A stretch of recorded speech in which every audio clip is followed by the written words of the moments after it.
Welcome back to my channel! So ayan, medyo masyado tayong napahaba ng pamamahinga sa pagbablog sa sobrang kabisihan. Kaya ayan, hindi na nakakapagluto. Kaya naman, pumapayat na yata. So ayan, kasama ko ngayon ang aking BFF sa aming vlog. So ayan, magpakilala ka, best friend. Hello mga best! Dito na naman kami, mag-video na naman ng isa panibagong vlog na naman kasi matagal kaming hindi nagsama ni Best. Kaya ngayon, magluluto ulit kami. Anong ating lulutuin? Siyempre, masarap. Gagawa tayo ng isang menu pang summer kasi matatapos ang summer, hindi pa namin nagagawa-gawa. Ayun, alam nyo na kung gaano ka-busy. Magagawa tayo ng insalata di riso na yun ang tinatawag na rice salad, sa totoo lang. Pero, syempre, hindi lahat nagugustuhan. At yun namang mapapaibig, pwede nyong gayahin, tularin, gawin kung may ingredients na makukuha. So, ayan, samahan nyo kami sa aming vlog, konting kwentuhan, konting bigayan ng kaalaman, para naman may matutunan din kayo kahit papaano. Huwag nyo sasabihin na hindi marunong magluto. Madali lang, YouTube lang. Let's go! Samahan nyo kami sa aming pagluluto. Ipapakita ko sa inyo ang mga ingredients na ating mga kakailanganin. So, ayan mga best, ang una nating gagawin ay magpapakulo tayo ng tubig. Papakulo tayo ng tubig. So, ang kailangan natin ay tubig. Yan. Tapos, ang main ingredients niya ay itong rice. Ito ay pang insalata talaga, pang salad talaga. Kasi malalaki ang butil niya. Then, meron tayong asin na gagamitin dito sa pagpapakulo ng tubig. Meron tayo ditong green peas. Meron din tayo ditong hotdog. Meron din tayo ditong tono. At saka, meron tayo ditong mushroom. Ito, pinag-combine ko na ang citrioli. Ito ay cucumber. At saka, ito ay green olive. Tapos, ito naman ay carchoffi, mga best. Saka, syempre, hindi mawawala ang ating mais. So, ang gagawin po natin ay pakukuluin ng tubig. Pero para mas mabilis ang pagkulo, lalagyan natin ng asin, mga best. Sa pagluluto, kailangan kasama ay ang puso para lahat ng niluluto natin ay masarap. So, hihintayin natin kumulo itong ating tubig. See you later, mga best! So, ayan mga best, kumukulo-kuloy na, kumukuti-kutita pang ating tubig. Ilalagay na natin ang ating rice.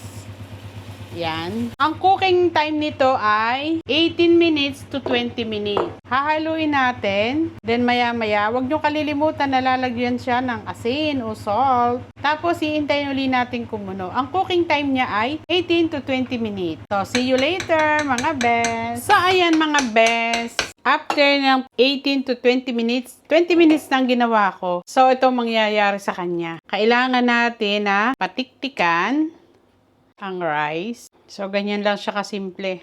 Ayan. O, yan. Tapos, patitiktikan natin, palalamigin natin, then, ready to mix na ang mga ingredients niya. A few moments later. So, ayan mga best, mahabang panahon natin nang naluto ang ating kanin. Malamig na. Ito, malamig na siya. Mo na yung kanin. Lalagay na natin dito sa kaserola. Sa kaserola natin nilagay kasi medyo naparami ang ating ginawa. Parang may bayanihan lang, mga best. So, ayan. Now, best friend, halo. So, ayan. Nalagay na natin ang rice. Ayan. Napalamig na yung rice. So, ilalagay natin to. Green olive at saka siya ay pickles. Cucumber, Pickles. So, yan.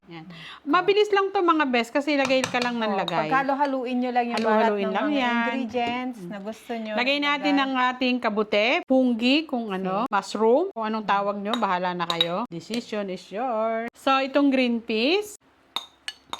Try nyo to mga best. Mas masarap pag makulay. O best, lagay mong mais. Ito mais para manamis-namis. And then, lagay natin ang Hotdog. hotdog.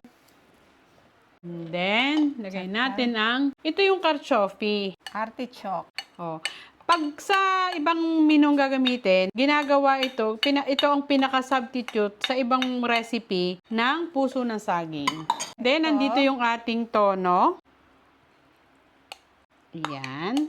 Then, imimix natin siya ng sama-sama. Ganito siya. mga best. Kailangan i-mix yun ng mabuti kasi yung rice, wala siyang olive oil pa. Kaya naman, may posibilidad na magdikit-dikit siya. O, diba? Tapos, ang salt, depende sa inyo kung anong gusto nyo. Nalagyan ko na siya dati. Pero yung kanina. rice may ano na siya, may salt na siya. Kaya kahit hindi mo na siya lagyan ng asin, medyo maalat na din. Mm-mm. Kita nyo itong mga tono na to, yan, malalaki. Hindi na siya kailangan durugin, maghihiwa-hiwalay din. Then, lalagyan natin ng konting olive oil. Para naman, hindi po to sponsor, mga best. Sorry naman. Beke naman. So, lalagyan natin siya ng olive oil. O, kita nyo yan, yan. Okay lang na maparami ang olive oil kasi siya naman ay healthy pagka siya ay hilaw. Wag lang sa prito-prito. O, diba? Olive oil naman, hindi naman siya yung makolesterol. Kung gusto nyo pang samahan ng kung ano-anong gusto nyo pa, mas maraming mais, mas maraming ganyan. So, pero, ng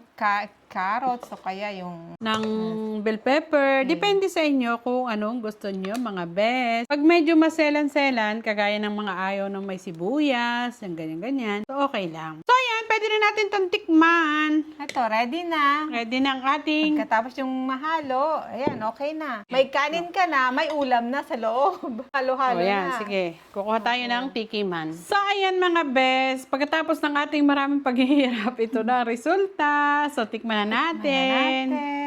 Mga best. So, kuha na ikaw, best friend. Sabi, tikim lang. Diba? Tikim Ang lang, ganda ng pero ang kulay. aking kain na. Ang ganda ng kulay. O, ayan, di ba? Oh, di ba Ganda mga ng kulay best? niya. Ang dami ng akin. Cheers! So, tikman na natin mga best. Ang sarap ng kanyang, ang ganda ng kanyang tono. Yung tono, masarap. Oh, first Ayan. bite, mga best. Malinamnam. Masarap. Pag ganito ang kakainin, makakadami ka talaga ng kain. Ito mas masarap pag pinalamig mo pa. Lagay mo sa ref. Pagkain pang summer. Ito halo-halo na to. May kanin, may ulam, may gulay, May mais, may dessert. may isda. Lahat-lahat nandito na. Ang lasa maalat na matamis. Nga maasim-asim.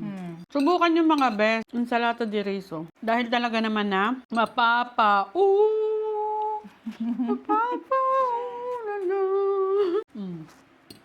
Diba? Sarap. Hindi na to tikim, kainan na to. Tipid oras, healthy pa, hindi pa nakakasawang kainin. Ayan, ubos na. At pag may natira, kakainin ulit bukas. Kasi mas masarap bukas kasi mas malamig na siya. Tsaka ma-absorb niya na yung lasa ng mga ingredients. Oo. So, ayun mga best, simpleng-simple lang, kayang-kayang gawin ng lahat. Kung meron kayong mga pagkain na hindi nyo alam at gusto nyo kainin, mag-YouTube lang, mga best. Nandito ang Para mga, matikman. nandito lahat ng mga ingredients niya, ang mga sukat, kung paano gawin at kung paano lutuin. So, ayun mga best, yan na nga. Dali lang, nalutuin kasi lahat ready na.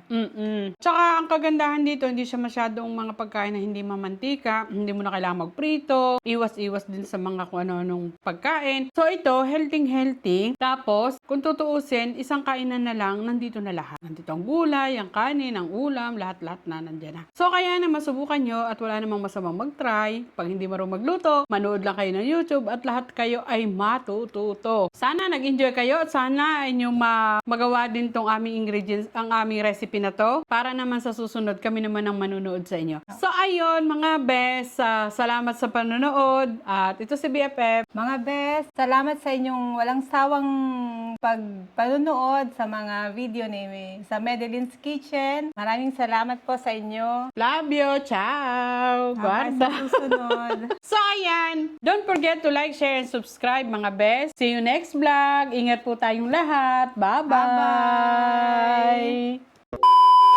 Siyempre, please like.